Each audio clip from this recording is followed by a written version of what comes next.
Dalam perjalanannya, Pancasila mengalami proses yang panjang, hingga akhirnya para tokoh-tokoh nasional memantapkan Pancasila sebagai ideologi negara Indonesia.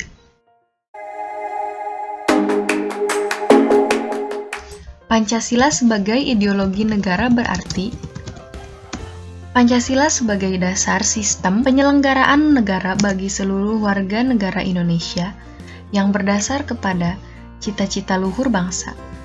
Sebagai ideologi negara, Pancasila sangat penting sebagai cita-cita negara dan nilai integratif bangsa dan negara, di mana dewasa ini arus globalisasi sangat deras masuk ke Indonesia.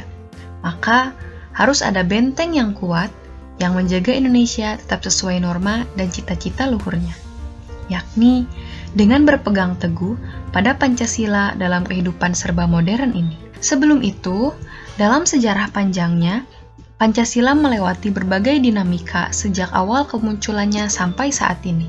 Pada masa pemerintahan Soekarno, Pancasila digunakan sebagai alat pemersatu bangsa. Pada masa pemerintahan Soeharto, pemerintah ingin melaksanakan Pancasila dan juga Undang-Undang Dasar 1945 secara murni, serta konsekuen sebagai kritik kepada Orde Lama yang menyimpang dari Pancasila melalui program andalannya yaitu P4. Kemudian, pada masa pemerintahan Habibie, ia menghapus P4.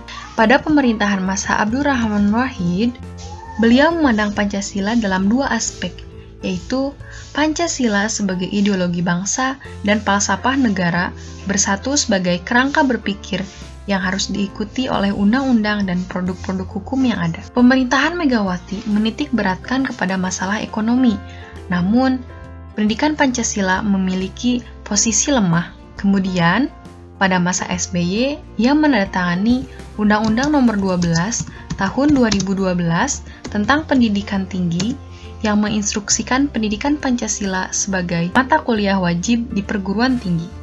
Dalam kehidupan serba modern ini, tantangan Pancasila dapat berbentuk menguatnya isu kebudayaan global yang ditandai dengan masuknya berbagai ideologi dalam kehidupan berbangsa dan bernegara karena keterbukaan informasi, membuat bangsa Indonesia harus selalu berpegang teguh terhadap nilai-nilai Pancasila dalam melakukan kegiatan selancar di internet. Karena naasnya, dengan banyaknya informasi dan kemudahan yang didapat dari zaman yang serba digital ini, berbanding lurus dengan banyaknya tantangan dan dampak buruk yang ditimbulkan jika kita tidak menyikapi perkembangan ini dengan membentengi diri melalui pengamalan nilai-nilai Pancasila dalam kehidupan sehari-hari.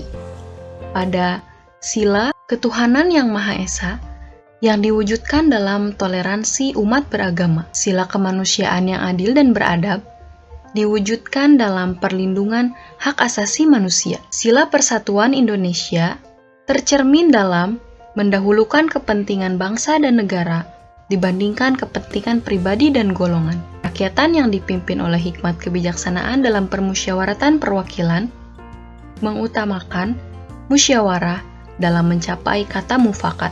Sila keadilan sosial bagi seluruh rakyat Indonesia diwujudkan dengan tidak menyalahgunakan kekuasaan untuk memperkaya diri ataupun kelompok. Maka, Pancasila sangat penting digunakan dalam kehidupan sehari-hari demi membuat bangsa Indonesia yang tetap berpegang teguh pada nilai-nilai luhur yang telah ada sejak dahulu kala.